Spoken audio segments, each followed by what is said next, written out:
Malachy McCleland, tell me all about remediation projects. What are they? Hi, Adam.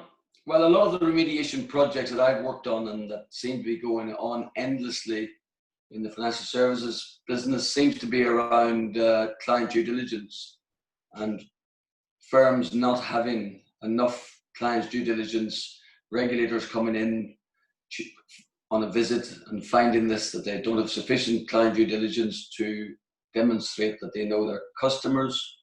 So remediation is put in place to retrieve this. And a lot of them seem to be happening time and again. It seems to be an ongoing, it seems to be a business or an industry in itself. Yes, that's a bit disconcerting, isn't it?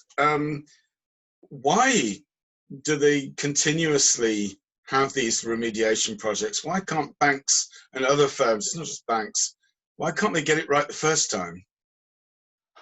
Well, that's a good question. It may be that at the outset, when they onboard a customer, that they're just not doing the job properly. I'm not sure that's the case. I don't know for sure, because you'd need to be in each company and look at each circumstance. Each case could be different. I don't know. It's certainly the case that when they come to demonstrate that they have the client due diligence, that's very often where they fail. They may be getting sufficient information at the outset, at onboarding, and not recording it properly, or not keeping it so that it's accessible for regulators or internal audit, or whoever, the MLRO or whoever's looking for it. Or maybe they're not getting sufficient information in the first place with the pressure of business. I don't know. It could be down to an issue of resource, not enough resources put into the actual obtaining and recording and the information that they're required to keep on their customers. To what extent is this a matter of not keeping adequate records, or simply not doing the customer due diligence inquiries? Well, I think it's possibly both, but as I say, it's hard when you do a remediation project. It's hard to know where it went wrong, or what you're saying is that it has gone wrong, that they can't produce on various clients, they can't produce the information that they should have. So it's hard to tell, did they not get it at the outset, or is it just not retrievable? The time a remediation project starts, you're looking at what they have and what you see on the file. So you're looking at a snapshot in time. You're not really following the process through. So you're saying, well, you don't have A, B, and C, so we need to get that. But yes, you have this, you have that, but you haven't got sufficient information. So that's what it's doing. So you're kind of papering over what it was they've done, what they hadn't got. You're trying to put it right. So typical project has what sort of tasks involved? So this can be a problem with, and back to your original question, is why so many remediation projects are, because there are cases of companies doing remediation projects and then doing them again a few years later and doing them again a few years later. So when they did the remediation project, was it done properly, and did they, obtain the sufficient information? Did they meet the regulations? I think there's a lot of, at the outset, the requirement is is a necessity to make sure that you've scoped the project properly. You know what it is you're going to be doing, to have the sufficient resources, and have in place, to have proper governance in place around the project, and to set timelines. Of course, there's a business pressure. That is another issue, is the pressure on the front line, and to ensure that everyone is bought into the project, that everyone knows that when the remediation starts, who's involved and who's expected to be contacted. That can be an issue. People not knowing what their involvement in the remediation is. So if you've properly scoped the project, properly resourced the project, all at the outset, and not allowing scope creep, which is a term you hear used a lot, where projects start off, and that's again around projects not being properly clarified from the outset as to what it is they're actually trying to achieve. So if you do all of that at the start, then you'll save yourself a lot of costs. And if you properly record everything that you've done and know what it is you're doing, then with a bit of luck, you won't have to do it again. Yes, I mean, that must be the worst nightmare.